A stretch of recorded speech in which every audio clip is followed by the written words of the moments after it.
Hello everyone, and this video is regarding the EAE exercise, also known as the early admissions exercise. This video is to help guide everyone who is planning on doing the EAE exercise. So let's get into it. What is EAE? EAE is for secondary school students and IT students, as well as working adults in their respective graduating year to secure a spot in their course of choice via passions in the respective polys. This process contains a write-up, an aptitude test, and an interview. There are some preparations that you will have to do beforehand, and I will go through with them. Preparations. I would recommend you to go through all the poly courses and JCs in Singapore. Look through all the courses content that you will have to study and the electives that school offers and their CCAs. Okay. After looking through all of them, you will have a few choices that you want to join. So list all of them down. This is very helpful for your JAE. This is also very helpful if you are if you're going to go through the EAE. After listing all of them down, take 3 of your top choices of the poly and make sure that these 3 choices are related. Why must they be related? So it tells the interviewer or the lecturers in the poly that you are very interested in this specific field. For instance, if all your courses were all IT based, you are very interested and keen to pursue IT in the future. So this is why you would want all your 3 choices to be all related. And if they are not related, you could change another one, or if one of the courses are not related, it's fine. Make sure that at least 2 of your courses are related.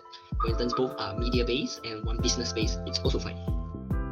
After ranking all of these choices, there will be a write-up phase that you have to do.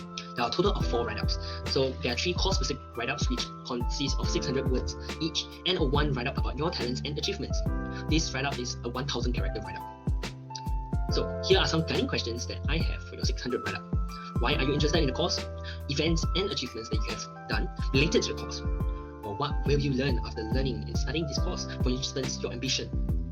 So here is a sample of my write-up I'm going to show on screen, and there are a few write-ups that I will share in the description below. So here are some advice for the write-up. To add more characters, remove the spaces between the full stops and commas. So if you're writing in the Google Docs or or Word document, please do that, because the poly website closes every 30 minutes, so and it doesn't save your work. So you should do it on a separate copy beforehand. And if you are doing it on Google Docs or Word, they will call this an error where you remove the spacing between the full stop and the commas.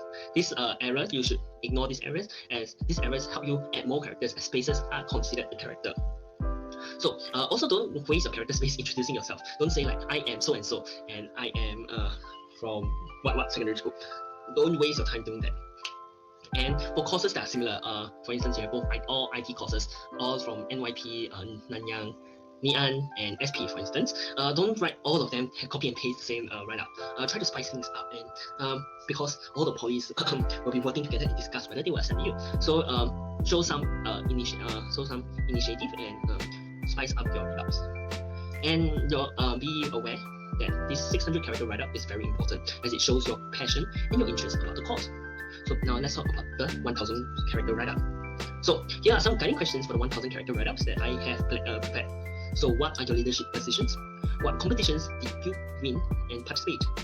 What achievements do you have? And what volunteering work or VIA have you done? So this will help you spice up your 1,000 character write-up. So here's an example of my write-up over here. Okay. So some advice that I would give to all of you. Same as the 600 character write-up, remove the spaces between the full stops and the question marks, and the punctuations between the sentences. Brag about all your achievements if possible, but brag about those recent achievements more instead of the past. Like in primary school, I've done this and this, because it's over a certain period of time you will forget the experiences, and it will not be very good to implement them in. And you should, if you have a lot of experiences, you should rank all your achievements and leave the ones important and put the ones important inside. For instance, oh, I go overseas and attend a certain competition, or I have done this and done that for school competitions that I've represented my school in. And if you have some not so important ones, like I've won inter-school competition with my classmates, you can add them in if there is space inside your write-up.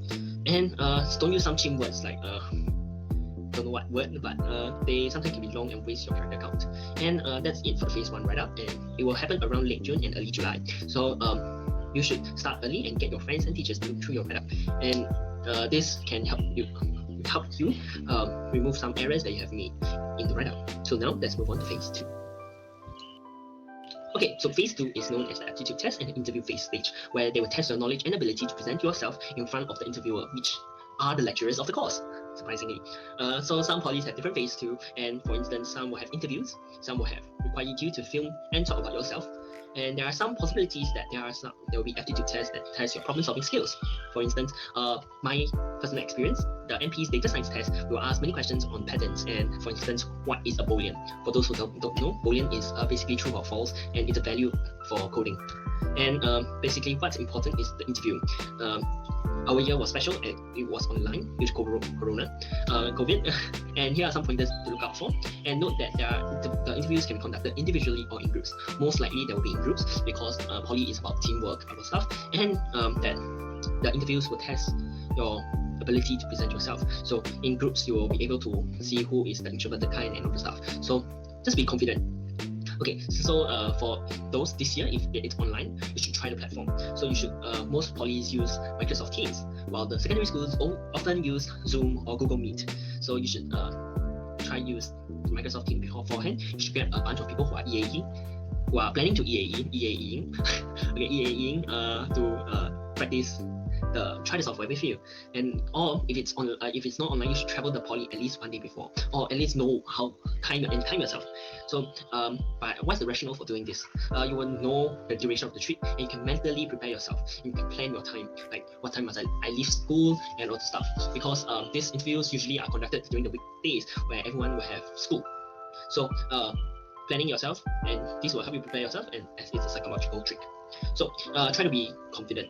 If one day before the interview, you can practice, or a few weeks before the interview, you should practice with your parents or teachers, but not with your friends. That's a key point, not with your friends. Why? As the interviewers are the lecturers, of course. You should be able to present yourself in front of the adults, not your friends. And when practicing with your friends, you'll switch your mindset. Although, and we know that the EAE interviews are a formal event, and if you practice with your friends, it will change your mindset and make it an informal comment, make you in the informal mood, and you will be stressed as during the interview. And being with your friends will make you less stressed because they're your friends, actually, right? So you should practice with an adult. There are ECGs, counselors in your school. You can practice with them, or ask your form teachers if they have time. So another good tip to do is wear a tie and look neat. Make yourself look presentable. Why wear a tie? Because it helps you keep and look neat and makes you look confident. Furthermore, you make you look professional, and it's very important for job interviews and any interviews in the future. Okay. Also, don't bring a lot of stuff, or just bring enough stuff, and that's it. So if don't bring a lot of stuff, I know it sounds weird. Why, you're supposed to brand yourself and not be humble during the EAE interview, but if you bring too much stuff and you suddenly, oh no, I forgot something, then you'll feel stressed because, oh no, I forgot to bring some stuff. You have too much stuff to account for, and you suddenly forget to bring, for instance, if you forgot to bring your portfolio file. So only bring the files, the stuff that you need, like necessaries like your certificates, which should be put properly in a nice file, and preferably a black color file with clear plastic pouches. I don't have an example because ours was online, so we had to do an online portfolio. I have listed some of the online portfolios that I have received from my friends and some online that I found. In the description, you can look through it. So if you are doing a design course or an art course, you should design or engineering course. You should bring your prototypes along, something that you have made. Why? The art, for instance, and don't be stupid and bring a 1 meter by 1 meter painting that you have done. Although it might be your best work, but the 1 meter by 1 meter painting is too big and it's bulky. Remember, you have school on that day for the interview, and if you can bring a big painting to school and bring to a poly which can be far from your school, it's going to be troublesome carrying around in the MRT. And so you could bring sketchbooks that you have done, or some mini robots that you have built for the engineering courses. So while preparing for the interview, do not read the poly websites and the course and what is the course about. Why? This if you remember that the interviewers are the lecturers, and if you read and vomit out stuff that you have read from the poly website, you're basically telling what the lecturers are teaching to you all in the future. So if you can, you should read articles and stuff online. So for instance, one of my teachers' ex-students actually did this, and they were going on a business interview, business EAE interview, and they were reading business articles which she can actually talk about and elaborate, which helped her boost her EAE status, and she eventually got in. So here are some questions which I will leave also in the description below for the interview questions, as you can see on the screen now. Okay, so note that interviews can be different. So for instance, the biomedical interviews, they will share a screen where they give you different symptoms of the patient. For instance, diarrhea, headache, and nausea. And through that, you are discussing as a group to diagnose the patient. This is very interesting, and it's a very interesting way of conducting a group interview. And another one that I heard from my friends is field studies, where everyone will have to come up with an idea that they propose, and once they propose, each person propose their idea, they have to combine all their ideas into one story, which may seem hard, but for those field study students, they are very smart. So who knows how they done it. So after a while, this interview stage and aptitude test stage will happen during July to September, so late July to September, which afterwards you have a long time before the results are revealed, which is October. You should already be practicing you should be actually already studying and for your O levels or doing well for your internships in the ITE. Why you should study and not waste time? Because you will not know what will happen. You might get the second choice of your EAE or something else. So just remember to go study. You will need it for your O levels. And anyways, if you get your EAE and you still have to study because you still have to get 26 points to get in, and you should. Okay, so for the review of the results, they will be found on the same website for your EAE, which is also linked in the description below. And congrats on your success if you have successfully EAE into a poly course. And keep studying, you still need 26 points. And there are some minimum course inquiry requirements that you have to do. I leave last year's JAE Booklet, and you should go to the poly courses online and see the minimum requirements that they have. And for those who didn't succeed, don't feel sad. There's always JAE, which is your joint admission exercise. So work hard and note that if you did not succeed, it doesn't mean that you're not suitable for the course, but it suggests that there's no space for you left because there are more outstanding students out in Singapore as you are competing around with the whole Singapore. There's a lot of work. So remember, you can JAE, and from some statistics, they say most courses will accept half the people in the course via EAE. So if you have looked through the EAE course and the amount of people that can join, you will know that it's around half. So if you have any more questions, you can leave in the you can comment down below, or join the Telegram group that we have, which is also linked below in the description. So good luck, guys, and if you have any queries, please join the Telegram chat and we can discuss further. Goodbye, see you. Subscribe, leave a like, share with your friends that you're going through EAE, and bye bye.